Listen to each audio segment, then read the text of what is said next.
안녕하세요. 사연 읽어주는 남예입니다. 오늘도 와주셔서 감사합니다. 오늘의 여성 사연자분 사연은 제가 소개해드리도록 하겠습니다. 많은 청취 부탁드리며 오늘의 사연 바로 시작하겠습니다. 제가 세상에서 가장 싫어하는 건 빚을 지는 일입니다. 그냥 단순히 대출이나 돈 빌리는 거, 이런 거 외에도 신용카드조차 저는 빚이라고 생각해서 만들지 않아요. 주변에서 아무리 신용카드 써야 나중에 집을 사거나 정말 긴급한 일이 있을 때 신용 확인이 된다고 카드 하나는 만들려고 해도 절대 만들지 않습니다. 오죽하면 몇 년 전까지는 현금만 들고 다녔었어요. 그런데 최근엔 현금 받아주는 가게도 별로 없잖아요. 다들 현금 내밀면 거스름돈 없다고 난감해 하시는 걸 보고 그때야 체크카드 하나 간신히 만들었습니다.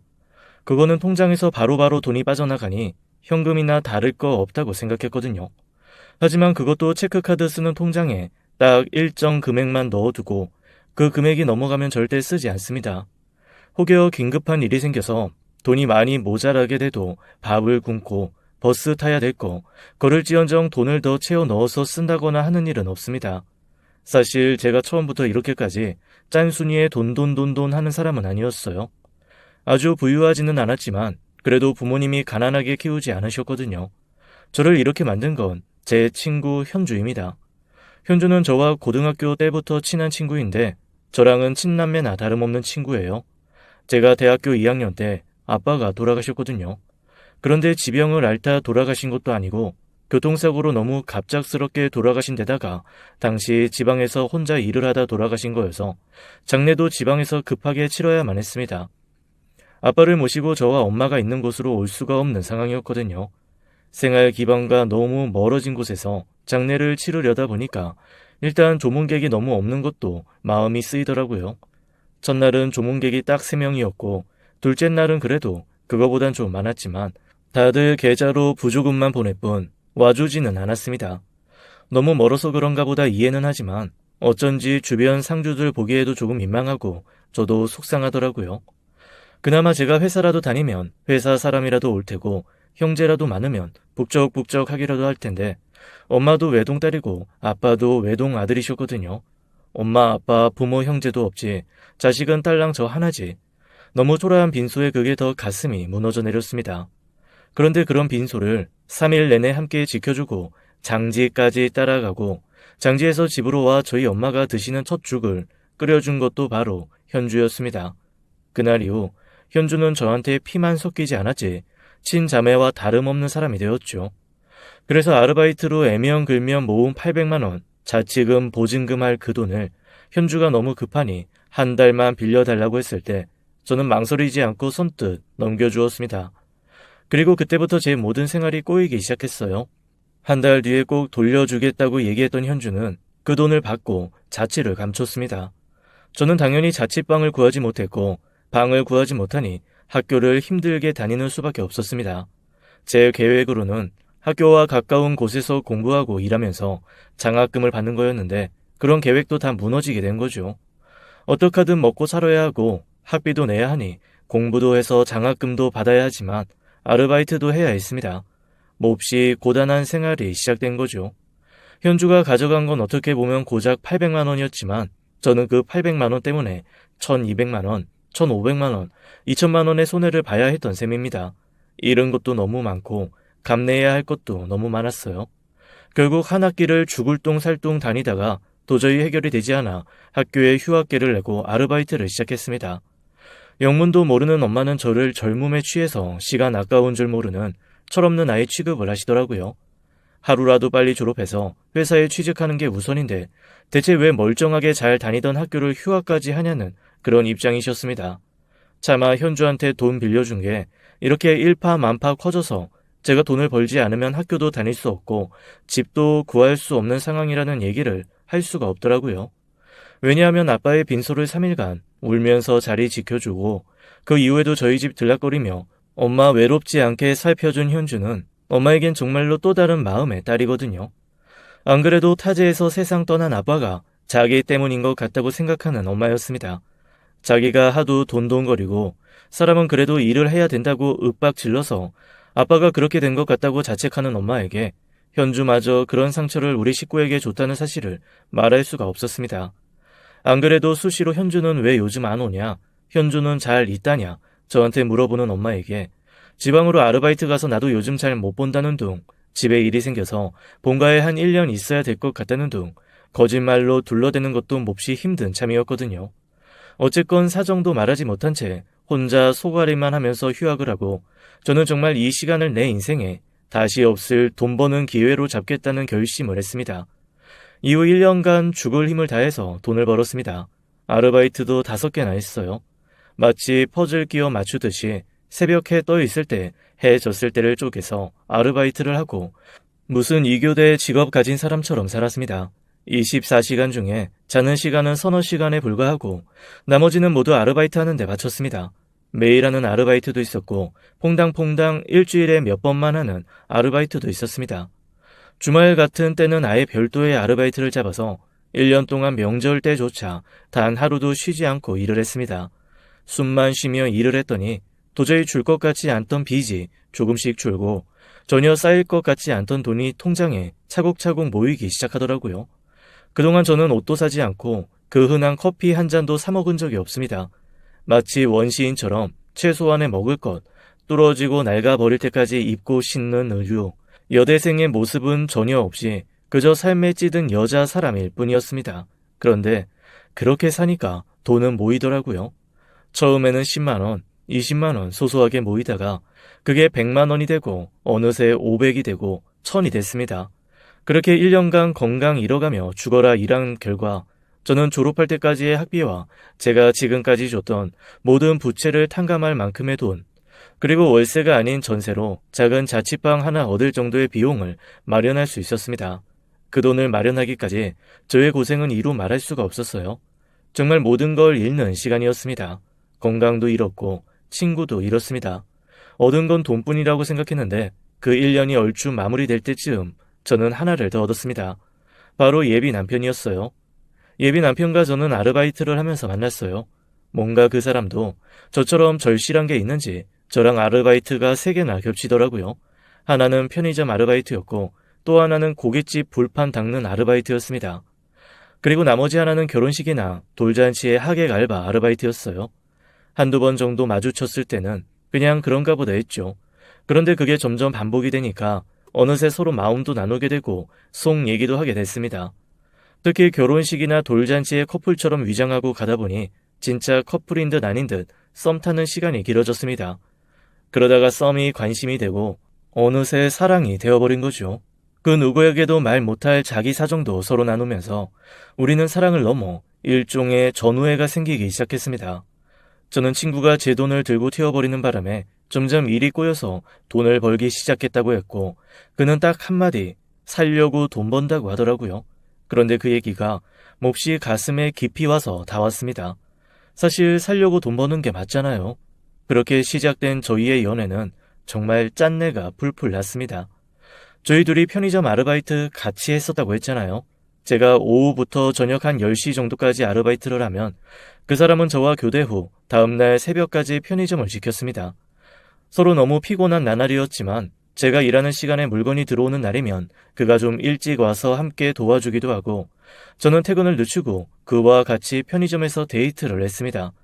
가난한 커플의 가난한 데이트는 지금 생각하면 참 애틋하고 초라했어요.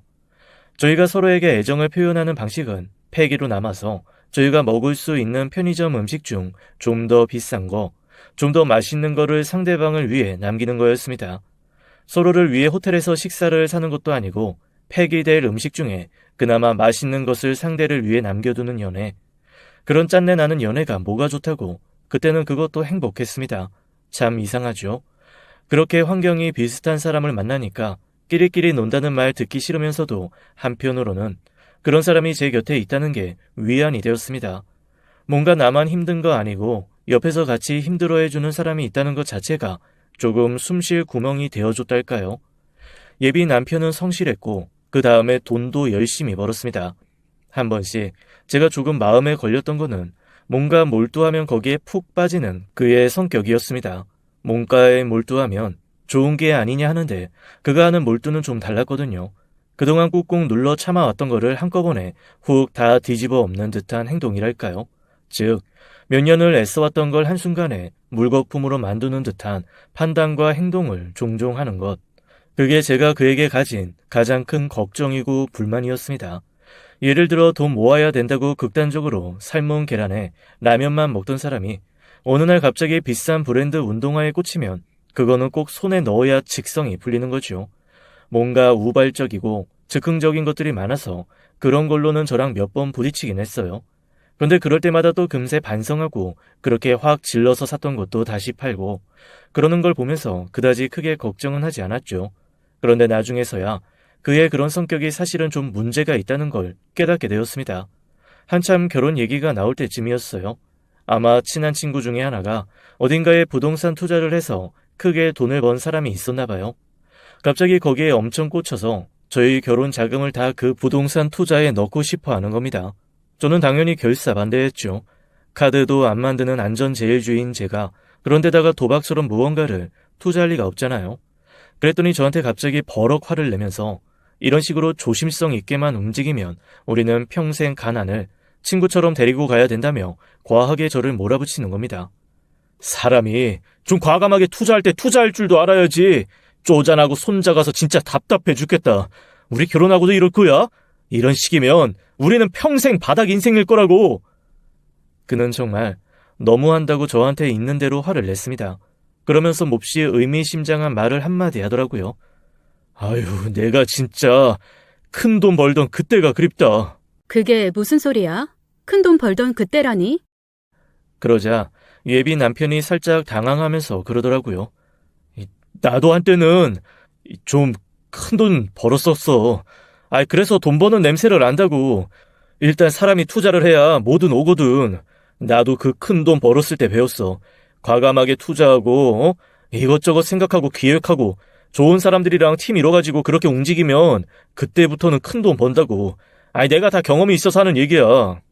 그래, 벌어봤으니 뭔가 보이는 게 나보다는 있겠지. 난 그래도 좀 자금이 모일 때까지는 안전하게 가고 싶어.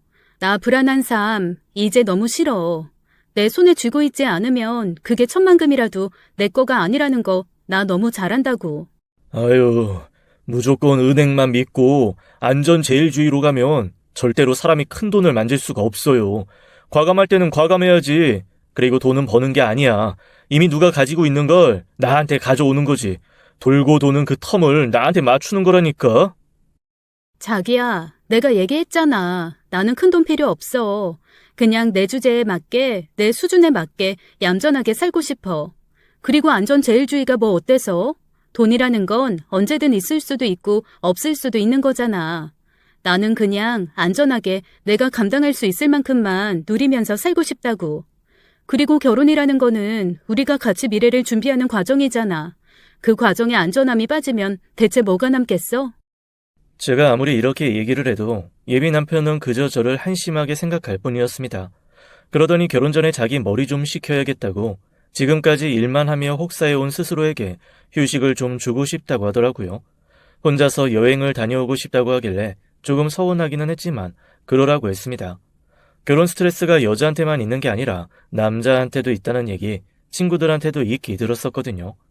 결혼 준비하면서 연애할 때보다 훨씬 더 많이 싸운다는 말도 들었고요. 그래서 저는 그냥 이참에 조금 고단했던 일상을 벗어나 예비 남편이 약간 기분을 리프레시하는 기회가 되기를 바라기도 했습니다. 그래서 편안하게 여행 다녀오라고 보내줬죠. 제가 바란 대로 한 열흘 정도 혼자 동남아 배낭 여행을 다녀온 예비 남편의 얼굴은 환하게 바뀌어 있었습니다. 그리고 그때부터 어디서 났는지 결혼 준비에 큰 돈을 펑펑 쓰기 시작하더라고요. 제가 대체 무슨 일이 있었길래 이렇게 큰 돈을 펑펑 쓰냐고 했더니 그냥 웃으면서 넘어가다가 이렇게 말하는 겁니다. 나 카지노에서 돈 좀 땄어. 카지노? 당신 도박했어? 도박은 무슨, 그냥 게임 즐기는 거지. 내가 무슨 몇 날 며칠 거기에 숙식을 했냐? 전 재산을 퍼붓기를 했냐? 그냥 딱 200불 가지고 불렸다니까. 아니, 사람들이 그랬거든. 카지노 가서 돈 버는 방법은 딱 하나라고. 그냥 거기서 주는 음료수 배부를 때까지 마시고 나오는 거. 그거 외에는 돈 아낄 수 있는 방법 하나도 없다고. 어디서 또 그런 쓸데없는 소리를. 그거 다 초짜들이 자기 못하는 거 변명하려고 하는 소리고. 그렇다고 해서 내가 전문가라는 말은 아닌데, 몰라. 여튼 슬롯머신 몇 번 돌렸는데 그걸로 내가 투자한 돈보다 10배 이상 땄어. 꽁돈이잖아. 꽁돈은 즐기는 거야. 사실 거기서도 저는 한마디 하고 싶었습니다. 꽁돈은 즐기는 게 아니라 정말 공짜로 하늘에서 주어진 선물이니 잘 보관했다가 정말 써야 될 때 써야 된다고 생각했거든요. 하지만 여기서 또 한마디 하면 예비 남편과 정말로 크게 싸울 것 같아서 그냥 그때는 아무 말도 없이 가만히 있었습니다. 그때부터 결혼 준비를 하는 내내 예비 남편의 씀씀이는 정말 제 상상을 초월했습니다. 한 번은 이런 일이 있었어요. 엄마가 아주 당황스럽고 놀란 목소리로 저한테 전화를 하시더니 슬그머니 이렇게 물어보시는 겁니다. 예, 박서방, 어디서 뭐 큰 투자 받았니? 아니, 그런 얘기 없었는데. 무슨 투자를 받아?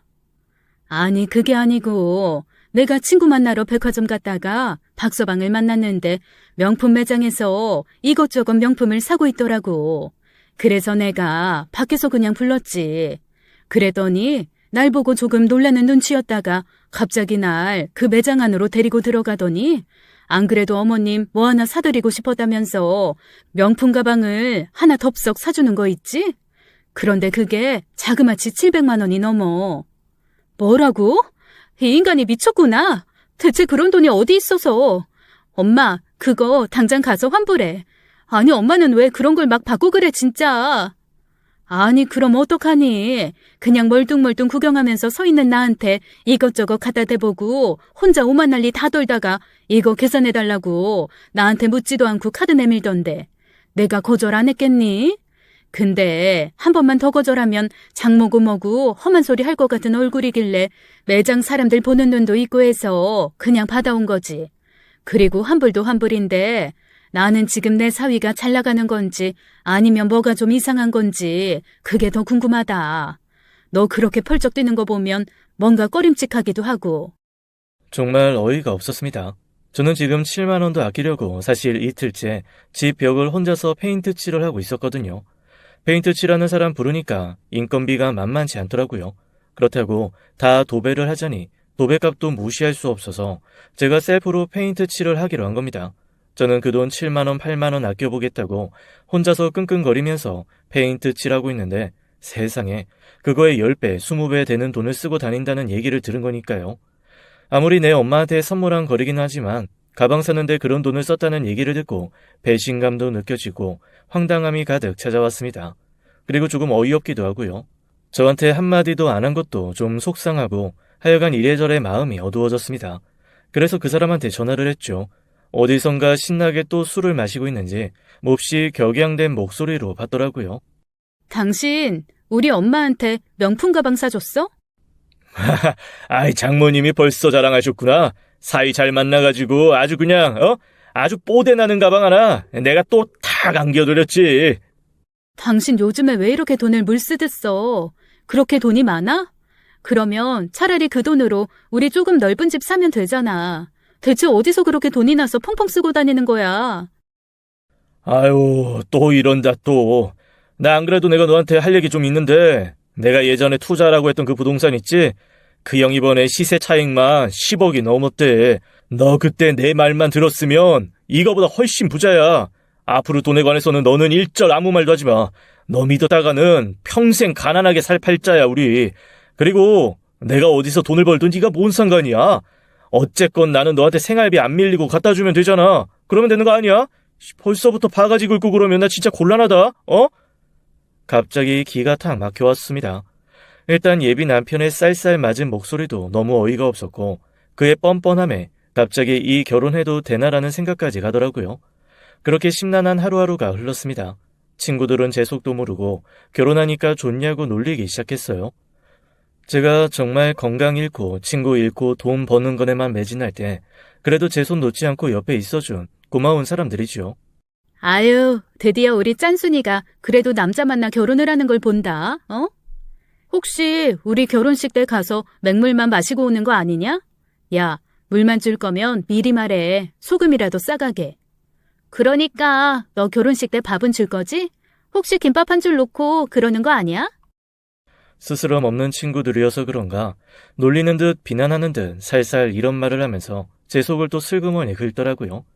솔직히 말하면 친구들 만나면서 제가 밥 한 번 제대로 산 적이 없기는 합니다. 그래도 끝까지 저를 친구라고, 그래도 어디 갈 때 불러주고 자기네들이 먼저 너는 밥값 내는 거 싫어하니까 그냥 앉아서 밥이나 먹으라고 해주는 고마운 친구들이죠. 그 아이들한테라도 뭐라도 말을 하고 싶은데 그 친구들 분명 제가 예빈한 편이 엄마한테 명품백 사준 걸로 지금 이렇게 심란해하는 걸 알면 저한테 엄청 또 한 소리 할 거거든요. 이래저래 아무한테도 말할 수 없는 제 속사정에 그냥 가슴만 답답해져 왔습니다. 그런데 그중 한 친구가 그런 제 가슴을 더 답답하게 만드는 얘기를 툭 던지더라고요. 아, 맞다. 너희 현주 기억나? 제 귀가 번쩍 뜨였습니다. 저의 이 모든 상황의 원인 제공자, 피 같은 800만 원을 들고 튄 현주의 이름이 여기서 튀어나올 줄은 상상도 못했거든요. 제가 눈을 동그랗게 뜨고 물어봤습니다. 김현주? 김현주 말하는 거야? 그래, 한때 네 절친, 네 영혼의 동반자로 소문 자자했던 그 김현주. 나 얼마 전에 걔 길 가다 만났잖아. 내가 지금에서 하는 말이지만 걔한테 200만 원 빌려줬었거든. 그 200만 원 갚지도 않고 싹 튀어가지고 내가 이제나 저제나 아주 내 손에 잡히면 10배로 받아낸다고 내가 진짜 단단히 결심하고 있었는데 어휴, 걔 완전 인생 조진 얼굴이야. 인생을 망친 얼굴이라니? 그게 무슨 말이야? 나 처음엔 김현주인 줄 몰랐잖아. 그런데 걔 목 뒤에 엄청 큰 점 하나 있잖아. 우리가 놀리면 그거 돈 들어오는 복점이라고 엄청 자랑했던. 그 점 보고 알았다니까. 그렇게 큰 점은 드무니까. 그래서 내가 김현주 아니냐고 딱 잡았더니 얼굴이 하얘지면서 뒷걸음질 치더라고. 내가 그 자리에서 잡고 너 어디서 뭐 했냐, 어떻게 이렇게 아무런 소식도 없이 있다가 나타나냐라고 했더니 아무 말도 없이 벌벌 떨면서 돈은 꼭 갚겠다고 자기 좀 보내달라고 빌더라고. 자기 지금 급하게 가야 될 때 있다고 아주 꽁지 빠지게 도망가려는 거 있지? 그래서 내가 그냥은 못 보낸다, 전화번호라도 내놓고 가라고 해서 전화번호 받아왔어. 수년간 잊고 지냈던 그 이름이 다시 제 귀에 들리는 순간 희한하게 어떠한 분노보다는 궁금증과 어이없게도 보고 싶다는 마음이 올라오더라고요. 이게 사람이 오랜 정이라는 게 참 그런 모양입니다. 그래서 그 친구에게 현주의 전화번호를 받았습니다. 그 이후에 그 친구가 전해준 얘기는 더 가관이었어요. 제가 제 삶이 바쁘고 고되고 무엇보다 아르바이트 하느라 사실 별다른 교류가 없었거든요. 그래서 몰랐는데 저뿐만 아니라 현주에게 돈을 떼인 사람이 한둘이 아니더라고요. 현주의 행방만 알면 가만히 있지 않겠다고 부들부들 떠는 사람이 생각보다 많은 상태였습니다. 아니, 걔는 이 많은 사람들한테 그 많은 돈을 다 받아서 뭐 했대? 아, 너희 모르는구나. 야, 걔도 사정이 딱해. 걔 보이스피싱 완전 크게 당해가지고 집까지 싹 날렸잖아. 그게 무슨 소리야? 나 처음 듣는 얘긴데. 다들 모르지 뭐. 내 사촌 언니가 그 보이스피싱에 연루돼서 피해 접수하고 피해자들 모임 나가고 했거든. 처음에 너무 손발이 덜덜 떨린다고 같이 가달라고 해서 따라갔는데 거기서 김현주 봤어. 그 피해자 모임도 웃긴 게 금액별로 사람들이 뭉친다? 우리 언니는 2천만 원인가 그랬는데 3천만 원 이하 피해액인 사람들 그룹에서 얘기 나누고 현주 걔는 수억 단위 피해 입은 사람들 사이에 있더라고. 그 다음에 들었지. 집 날린 젊은 여자 있다고. 그게 현주였어. 금시초문인 얘기였습니다. 아니 보이스피싱을 뭘 어떻게 얼마나 당했길래 온 식구가 이사갈 집 자금을 날린 건지. 친구 말에 의하면 중도금, 잔금을 보이스피싱 계좌에 넣었다고 했습니다. 집주인이 해외에 나가 있어서 바로바로 확인이 안 된 것이 화근이었다네요. 잘못된 계좌에 돈을 넣었는데 그게 보이스피싱 계좌였던 겁니다. 걔네 집 그것 때문에 온 집안 다 뿔뿔이 흩어지고 어떡하든 집이라도 한 채 살려보겠다고 여기저기서 돈 빌렸던 거 하나도 못 갚은 거래. 결국 지키려고 했던 집은 남한테 넘어가고 식구들은 다 뿔뿔이 흩어지고 완전히 풍비박산 났어. 그래서 걔한테 돈 빌려준 사람들 중에 일부는 그런 애한테 무슨 돈을 받느냐고 포기한 사람도 있다더라. 뭐 어떤 사람들은 그 사정도 딱하지만 내 사정도 딱하다 이러고 지금까지 눈에 불을 켜고 찾는 사람도 있고. 나도 사실 번호를 받기는 했는데 현주 얼굴 상태 보니까 지금도 사정이 그렇게 좋은 것 같진 않더라고. 그래서 그 200만 원 그냥 어디 기부했다 그러고 있어. 아니 그 표정이랑 그 얼굴 보는데 도저히 내 돈 내놔 이 기집애야 이 소리가 안 나오더라. 친구의 한숨 섞인 말을 들으면서 갑자기 마음이 복잡해져 왔습니다. 물론 그 800만 원 때문에 꼬여서 제 사정도 엉망진창이 됐지만 그런 일이 있을 거라고는 사실 생각을 못했거든요. 한편으로는 차라리 솔직하게 말을 좀 해줬으면 제가 이해라도 했을 텐데 왜 그런 말조차 하지 않았을까 원망도 됐습니다. 그런 말을 하지 못할 정도로 내가 못 믿어온 친구였나 싶기도 하고 하여간 이래저래 마음이 더 복잡해지더라고요. 그래서 그 친구한테 받은 현주의 전화번호를 한참 동안 들여다보기만 하다가 망설임 끝에 전화를 걸었습니다. 몹시 기죽은 목소리로 현주가 전화를 받더라고요. 저는 아무 말도 없이 가만히 있었죠. 곧 수화기 밖에선 흐느끼는 소리가 흘러나왔습니다. 아마 제 번호를 기억하고 있었던 모양이에요. 하긴 하루가 멀다 하고 몇 시간씩 붙들었던 전화 상대인데 그 전화번호 기억 못할 리가 없죠. 저는 현주에게 만나자고 했습니다. 야, 돈 달라는 얘기 안 할 테니까 얼굴 보자. 그리고 우리 엄마 너 궁금해가지고 아주 넘어가려고 그래. 다른 건 모르겠고 그냥 와서 우리 엄마 밥이나 한 끼 먹어. 우리 엄마 죽기 전에 너 보는 게 소원 중에 하나야. 내가 어머니 무슨 낯으로 보겠니? 우리 엄마 네가 무슨 짓 했는지 몰라. 그러니까 그냥 멀리서 일했다고 그냥 그렇게 얘기해. 일단 나 좀 만나고. 그렇게 저는 정말 몇 년 만에 제 절친 현주를 만났습니다. 근데 만나는 순간 진짜 눈물이 왈칵 솟아서 얼굴을 쳐다볼 수가 없더라고요. 차라리 번들번들 고생이라도 안 한 티가 나는 돈 많은 부티 나는 얼굴이었으면 머리끄댕이라도 잡고 뺨이라도 한 대 쳤을 겁니다. 그런데 피골이 상접해서 그 하얗고 깨끗하던 얼굴은 얼룩덜룩 관리 안 한 티가 역력했고 저한테 더듬더듬 변명을 하는 현주의 얼굴을 보는 것도 사실 너무 힘들었습니다. 그 얘기를 곰곰이 들어주기에는 사실 저도 그닥 넉넉하고 너그러운 상황이 아니었고 그렇다고 무작정 미워하고 원망하기에는 저와 그 친구가 지내온 세월이 너무나 깊고 진했던 탓이었어요. 한마디로 원망과 사랑, 애증이 복잡하게 뒤얽혀 대체 어느 감정에 춤을 춰야 할지 모르겠는 그런 기묘한 만남이었던 거지요. 저는 그냥 시간이 있으면 지금 집에 가서 엄마 보고 가라고 머뭇거리는 현주를 끌고 무작정 엄마 집으로 갔습니다. 엄마는 오랜만에 보는 현주를 보고 글쎄 눈물까지 흘리시더라고요. 아이고 우리 딸내미 간만에 봐서 좋은데 얼굴이 왜 이렇게 상했어? 그리고 그동안 왜 소식이 없었어? 엄마 보러도 안 오고. 엄마가 속상해 죽겠다. 아니 왜 이렇게 얼굴이 상했대? 무슨 안 좋은 일 있었어? 나쁜 일 있었어? 엄마가 뭐 도와줄까? 그렇게 말하는 엄마 앞에서 현주는 정말 목 놓아 울기 시작했습니다. 엄마가 너무 놀래서 당황할 정도로 펑펑 울더라고요. 그러면서 얘 왜 이러냐고, 얘 진짜 무슨 일 있는 거냐고 엄마가 하얗게 질려 묻는 말에 저는 그냥 아무런 말도 할 수가 없었어요. 한참을 울고 난 현주가 꺼이꺼이 눈물을 참으며 그동안 있었던 일들을 말하기 시작했습니다. 보이스피싱에 정말 아주 된통 걸려서 온 집안이 풍비박산난 얘기서부터 그것 때문에 사방팔방 빚지고 지금까지 신용불량자로 도망다니는 얘기, 어떡하든 돈 갚아보려고 안 해본 일 없고 어쩌다 보니 일본에 밀항까지 했다 하더라고요. 얼마 전에는 불법 체류자로 쫓겨나서 처벌받은 얘기까지 하는데 아니 무슨 영화 한 편을 찍었더라고요. 꺼이꺼이 울면서 자초지정을 털어놓는 이 녀석이 너무 답답해서 제가 듣다가 오죽하면 이렇게 화를 내고 말았습니다. 야, 그런 상황이 있으면 그냥 나라도 좀 찾아오지 그랬어. 돈으로 내가 도움 줄 순 없지만 어쨌건 밥 한 숟갈 같이 먹을 수 있는 거잖아. 내가 너를 무슨 낯으로 찾아와. 너한테 제일 큰 돈 빌리고 튀었는데. 내가 세상 나쁜 년이지. 나 그리고 너 알바하는 거 몇 번 멀리서 본 적 있어. 네가 정말 피곤해 죽겠는 얼굴로 고기불판 닦고 꾸벅꾸벅 졸면서 편의점에서 일하는 거 나 다 봤어. 혼자 힘들게 고생하는 거 봤다고. 그러면서 너 왜 나 아는 척 안 했어? 보려고 본 게 아니라 정말 우연히 잠깐씩 봤거든.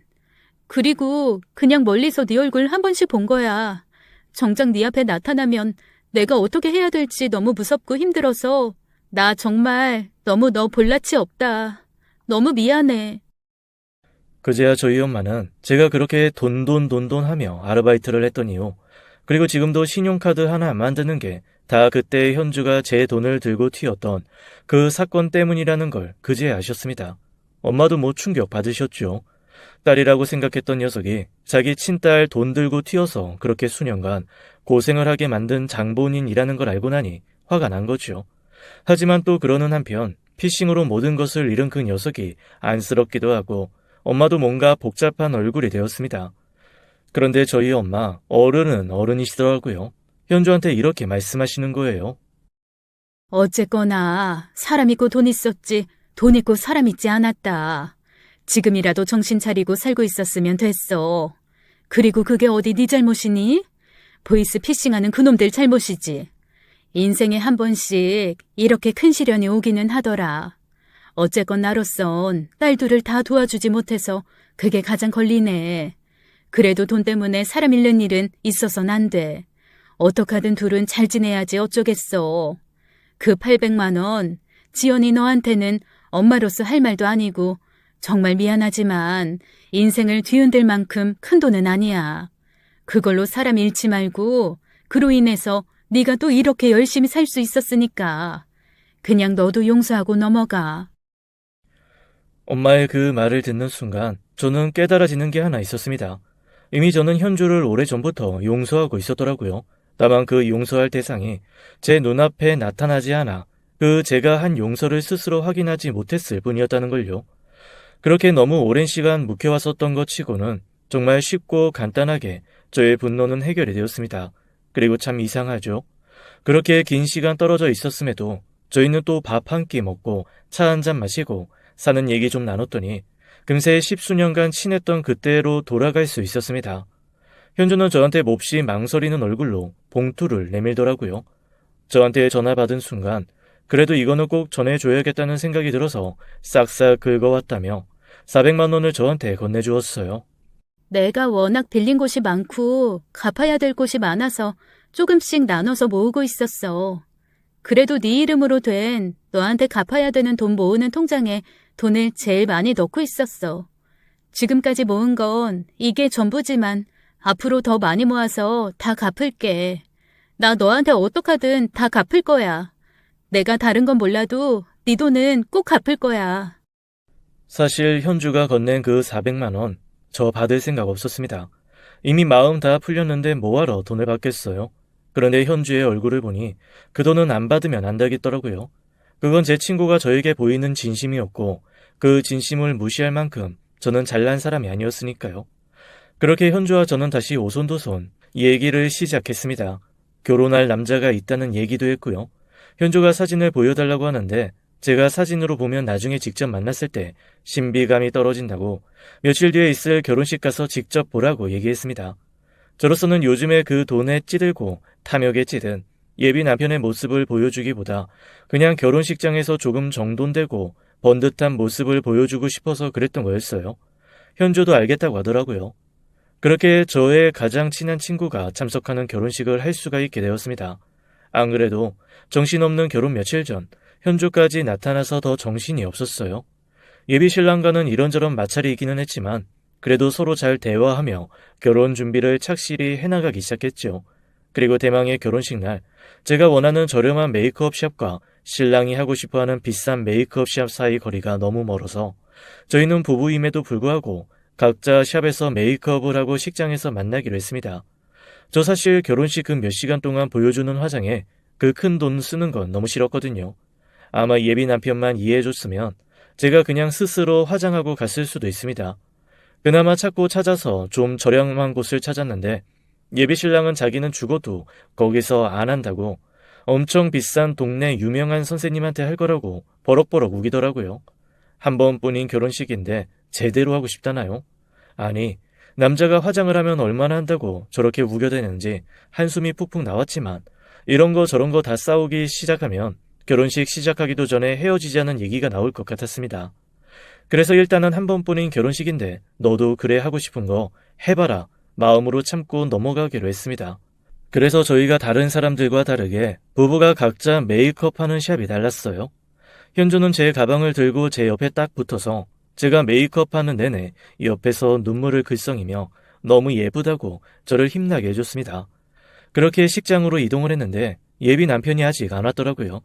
저는 신부 대기실에 들어가 있고 현주는 밖에서 이것저것 저한테 필요한 것들을 갖다 주기 위해 잠시 자리를 비웠습니다. 그런데 밖에서 시끌시끌하는 소리가 나면서 예비 남편이 도착한 것 같더라고요. 이제 곧 신부 대기실 들어오겠구나 싶어 온 매무새를 정리하고 있는데 들어올 줄 알았던 예비 남편은 안 들어오고 혼비백산된 현주가 헐레벌떡 들어와 신부 대기실 문을 확 잠가버리는 겁니다. 너무 놀라서 가만히 쳐다봤죠. 지연아, 너 이 결혼 하면 안 돼. 절대 안 돼. 지금이라도 이 결혼 엎어. 너 그게 무슨 소리야? 결혼은 왜 엎어? 너랑 결혼하겠다고 하는 저 남자 뭐 하는 사람인지 몰라? 몰래던 거야? 저 사람 혹시 회사 다녀? 너 저 사람 어디서 만났어? 제대로 알아보고 이 결혼 결정한 거야? 현주는 마치 미친 사람처럼 저한테 온갖 질문을 다다다 쏟아냈습니다. 대체 얘가 왜 이러나 싶어 멍하게 바라보다가 그 얼굴이 워낙 절박해서 더듬더듬 대답을 해주기 시작했죠. 아르바이트 하다가 만났고 회사 다녀. 회사 다니면서 투잡으로 다른 일도 하나 하고 있고. 아니 그러니까 내가 지금 왜 이런 대답을 해야 하는데? 너 말해봐. 대체 무슨 일인데? 너 저 사람 알아? 알아. 그리고 저 인간 진짜 모습, 정체도 알아. 그러면서 현주는 지갑을 꺼내 꼬깃꼬깃한 사진 한 장을 꺼냈습니다. 딱 봐도 불량스러운 사람들이 어딘가 바닷가 같은 데 모여서 찍은 사진이었어요. 그리고 그 무리 한가운데 지금과는 분위기가 많이 다르기는 하지만 분명 제 예비 남편이 분명한 얼굴이 떡하니 있더라고요. 누가 봐도 그 무리의 우두머리인 분위기였고 아무리 좋게 봐주려고 해도 일반적인 모임은 아닌 것처럼 보였습니다. 이게 뭐야? 이 사람이 왜 여기 있어? 그리고 너는 이 사진을 왜 가지고 있고? 뭐야 대체? 몹시 흥분한 듯 숨을 쌕쌕 내쉬던 현주가 간신히 숨을 고르고 천천히 해준 말을 듣고 저는 그대로 바닥으로 스르르 내려앉고 말았습니다. 저 인간 내 돈 다 떼어먹고 도망간 보이스 피싱범이야. 지금까지도 경찰이 못 잡아서 수배하고 있는 그놈. 내 눈앞에서 돈 싹 가져가면서 빙글빙글 웃던 그 얼굴이 눈에 선한데 저 인간이 어떻게 네 예비 남편감으로 옆에 서 있을 수가 있어? 나 이 사진 한 장 들고 다니면서 매일 다짐했어. 어떡하든 이 인간 찾아서 죗값 치르게 하겠다고. 뭐라고? 그게 무슨 말이야? 보이스피싱범이라니. 아닐 거야.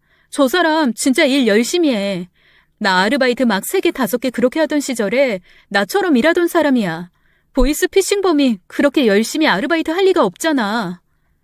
도피 자금 마련할 겸 구멍난 돈 메울 겸 한 거겠지. 나 다음에 수거해야 하는 사람한테 반밖에 못 받아내고 신고당해서 자취를 감췄으니까. 현주는 정말 흥분한 듯 알 수 없는 말들을 마구 쏟아냈습니다. 저는 대체 그 말이 무슨 말인지 하나도 알아들을 수가 없었어요. 아니, 한국말이라서 다 제 귀에 뭔가 말로 들어오기는 했는데 전혀 제 마음속에 와서 박히지는 않았던 거죠. 너무 황당하고 어이가 없어서 그냥 멍하게 있었습니다. 말들이 쓱 귀 안쪽으로 들어왔다가 다른 귀로 쓱 흘러나가는 느낌이었어요. 하지만 마지막 말만큼은 정확하게 알아들을 수 있었습니다. 너한테 정말 미안하다. 하지만 나 저 인간 보자마자 경찰 불렀어. 미안해. 네 결혼식 망쳐서. 근데 저 인간 잡아야 돼. 저 자식 잡히기를 기다리는 사람이 수십 명이야. 미안해 지연아. 내가 평생 갚으면서 살게. 아니, 잠깐만. 내가 직접 확인해야겠어. 일단 한쪽 말만 듣고는 판단할 수가 없잖아요. 바로 신부 대기실을 뛰쳐나갔습니다. 밖에서는 예비 남편이 세상 해맑은 얼굴로 사람들이랑 인사를 하고 있더라고요. 그리고 절 보더니 방긋 웃으며 이러는 겁니다. 아이고 우리 마누라, 안 그래도 지금 막 신부 대기실 들어가려고 했는데 이야 우리 마누라 예쁘다. 그런데 이렇게 신부가 밖에 나와도 돼? 대기실에 앉아 있어야 되는 거 아니야? 당신 잠깐 나랑 얘기 좀 해. 무슨 얘기? 나 지금 손님들 와서 인사해야 되는데. 급한 일이야. 얘기 좀 해. 그는 의아한 얼굴로 저를 따라 신부 대기실 안에 들어왔습니다.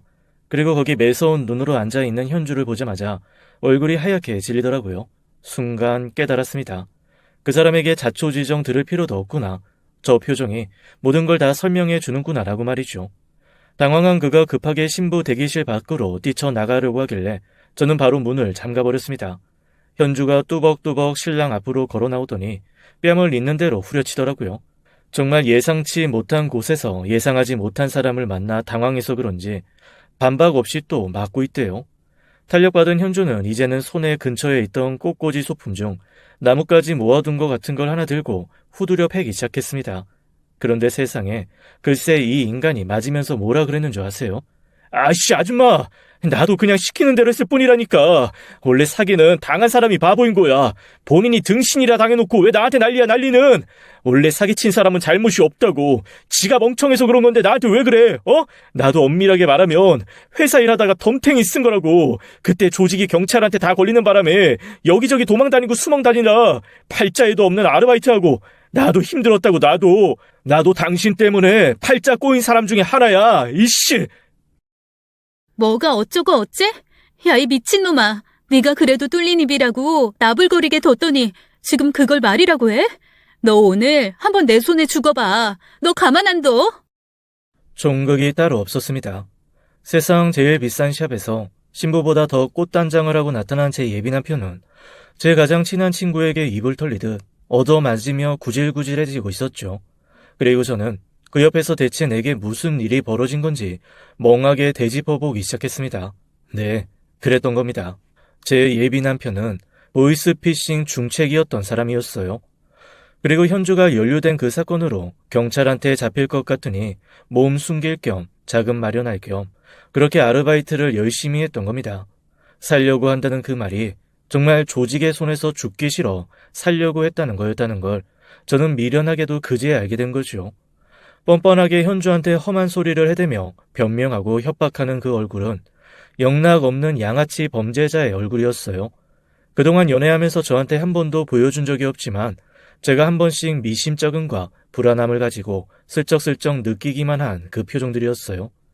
그리고 제 마음속에 약간의 찜찜함으로 조금씩 남아있던 것들이 다 이유를 안고 표면화되는 느낌이었습니다. 일반인 같지 않게 어딘가에 훅 빠지는 게 너무나 자연스러웠던 모습이나 한 번씩 동남아를 갔다 오면 씀씀이 커지고 돈 많이 쓰는 그런 모습들, 다 예전에 보이스피싱 할 때 연관됐던 사람들과 또 나쁜 짓을 벌이고 거기에 대한 대가를 받은 거였더라고요. 예비 남편은 저한테 온갖 변명을 하기 시작했습니다. 마음 잡고 잘 살아보려고 그런 거라는 둥, 정말 자기는 억울하다는 둥, 저로서는 이해할 수 없는 변명들이었어요. 일단 처음에 현주를 만나서 자기가 자기 입으로 쏟아낸 말들을 기억도 못하는 것처럼 서툰 변명을 내뱉는 그 자체가 가증스러웠습니다. 게다가 제가 그 사람이 했던 말을 가지고 물고 늘어지니 자기가 언제 그랬냐며 본인은 그런 말을 한 적이 없다고 발뺌까지 하더라고요. 신부 대기실을 촬영하고 있었던 카메라가 없었으면 정말 억울해서 펄쩍 뛸 일이었습니다. 저는 그 자리에서 예비 남편의 뺨을 후려치고 결혼을 엎어버리고 말았습니다. 제가 뺨을 올려붙이며 씩씩거리던 그때 마침 경찰이 들이닥쳤고 경찰에서는 망설인 것 하나 없이 딱 얼굴 보고 뭔가 확인하더니 수갑을 채우더라고요. 빼도 박도 못하게 된 거죠. 당연히 결혼식장은 아수라장이 되었습니다. 일단 예비 남편 부모라는 사람들은 순식간에 흔적도 없이 사라졌고 저희 쪽 하객만 당황한 채 설왕설래 결혼식장 로비에서 당황하며 두리번거릴 뿐이었습니다.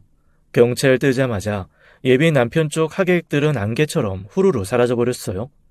마치 신기루처럼 순식간에 사라져서 제가 다 믿을 수 없을 지경이었습니다. 가장 놀란 사람은 저희 엄마였어요. 곧 쓰러질 것처럼 당황해서 휘청이는 엄마를 현주가 옆에서 부축하며 계속 죄송하다고 울더라고요. 야, 오늘 네가 나 살렸어. 미안할 거 없어. 내가 너한테 평생 은혜 갚으면서 살아야 돼. 나중에 자초지종을 들은 엄마는 현주가 또 우리 모녀를 살렸다며 안도의 한숨을 쉬시더라고요. 그러면서 저한테 혼인신고 안 한 게 얼마나 다행이냐, 결혼식 끝나기 전에 엎어진 게 얼마나 다행이냐, 결혼해서 알았으면 더 큰일 날 뻔했더라고 아주 몇 번씩이나 그 얘기를 하시더라고요. 다행인지 불행인지 여튼 나도 하늘에 있는 네 아빠도 친척도 없고 친구도 없어서 부릴 사람이 많지 않아서 그나마 간단하게 끝났다. 아이고, 정말 하늘에서 네 아빠가 도왔어. 네 아빠가 도왔어. 세상에, 나도 눈이 멀었지. 어찌 그런 놈을 딱 알아보지 못했을꼬. 어머니, 세상에서 제일 거르기 힘든 게 사기꾼이에요. 작정하고 본 모습 숨기고 달려드는 사람들 무슨 수로 걸러요. 그냥 저처럼 더러운 똥 밟았다고 생각하시는 게 정신건강에 편해요. 아이고, 안쓰러운 것. 그동안 그래. 얼마나 마음고생이 심했을 거야. 아휴. 엄마의 말에 현주는 그 품에 안겨 한참을 울었습니다. 사실 저는 그런 얘기를 듣고 그런 광경을 보면서도 좀 멍했어요. 하얗고 예쁜 드레스를 입고 예식장 로비에 철퍼덕 주저앉아 공허하게 벽을 쳐다볼 뿐이었습니다. 현주의 신고로 출동한 경찰에게 잡힌 그는 마치 미친 맹수가 날뛰듯 날뛰었습니다. 저런 식으로 화를 분출하는 사람이었구나, 끔찍하다라는 생각이 들 정도로 펄펄 뛰면서 분노 조절이 되지 않는 걸 보며 등골이 서늘하더라고요. 그동안 그가 속한 조직을 일망타진하려고 엄청 애를 썼는데 이렇게 허망하게 잡을 줄은 몰랐는지 경찰들도 고개를 설레설레 하더라고요. 어쨌거나 저는 결혼식 날 결혼은 안 하고 신랑을 경찰한테 넘겨준 신부가 되고 말았죠. 여러모로 친구들 사이에서는 다시 유명해졌어요. 짠순이 소금 여왕이라는 별명에서 결혼식 학살자라는 별명이 더해지고 인생 파괴왕이라는 자조적인 얘기까지 들었으니까요. 이후 그 사람은 그동안 저질렀던 다양한 사기와 범죄로 실형을 받게 되었습니다. 그리고 그를 체포하면서 압수한 계좌와 증거들로 일부 피해자들은 피해 금액을 일부 변제받게 되었어요. 그 사람이 잠적하면서 계좌 흐름이 들킬까봐 숨겨둔 돈이 있었는데 그걸 돌려줄 수 있게 된 거죠. 이미 해외에 있는 총책에게 보낸 돈을 찾을 길은 없어 손해로 남았지만 그래도 꽤 많은 금액이 남아있어서 피해자들에게 일부 보상이 가능하다고 해들었습니다. 현주 역시 상당 부분의 돈을 돌려받을 수 있었고요. 현주는 저한테 빌려갔던 돈의 남은 액수를 갚으면서 정말 미안하다고 펑펑 울더라고요. 또 하지만 저는 현주에게 오히려 고맙다고 했습니다. 만약에 현주가 아니었으면 저야말로 인생 나락으로 떨어질 뻔한 거니까요. 그렇게 현주와 저는 앞으로도 우정 간직하며 함께 잘 지내보기로 했습니다. 저 결혼 자금으로 마련했던 돈, 그걸로 작은 가게 하나 내려고요. 그 가게에서 현주도 함께 일하려고 합니다. 뭐 산전수전 공중전까지 다 겪은 저희 둘이니 가게 하나 정도 둘이 운영하는 거 그게 어려울 일 없겠죠. 아니, 서로 어려운 일이 생기더라도 저희는 어쩐지 함께 이겨나갈 수 있을 것만 같습니다. 이미 겪은 게 너무 많거든요. 지금까지 사연 읽어주는 남녀였습니다.